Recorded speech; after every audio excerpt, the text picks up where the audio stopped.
Is it true that you once cut David Bowie's hair? It is true. Really? Yeah. How and why? And Well, see, the guy that produced the Breaking Glass album was a producer called Tony Visconti, and Tony had always been David Bowie's producer, as he was also Thin Lizzy's producer, and T-Rex's producer. Right. And I was a huge fan of David Bowie, and Tony knew this. So when we were towards the end of filming, I got a call from Tony saying, "Hayes, if you want to come into the studio tomorrow after work, we've got David in recording something for the Kenny Everett show." And I said, "Oh, yes." So I went into the studio, met him, and he was a bit funny when he first met me, because he said, "Oh, you know, I hear you're making a musical film." And I said, "Yes." And I was terribly like, "Ooh." And then he said, "What's it called?" And I said, "Breaking Glass." And then he said, "They must have named it after my song." And I thought, no. We actually didn't. We didn't think of David at that moment when we were making the title up.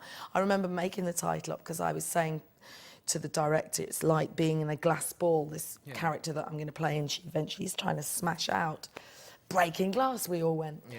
But David thought it was named after his song, so I said a big no. And then I thought, oh, he'll probably take offence at that. And then he said, "Do you want me to write any songs for you?" Wow. And I said, "Actually, they're all written, done and dusted, thank you."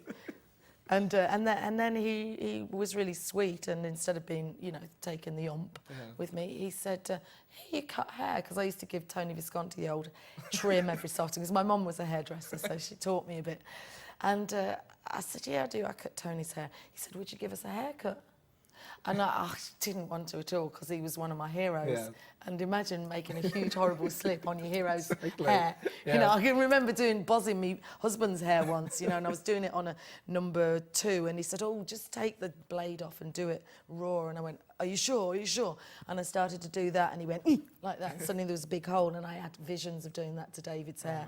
And I didn't have proper scissors, and we only had old dirty tea towels to put round him. But he took it all in his stride. It was brilliant.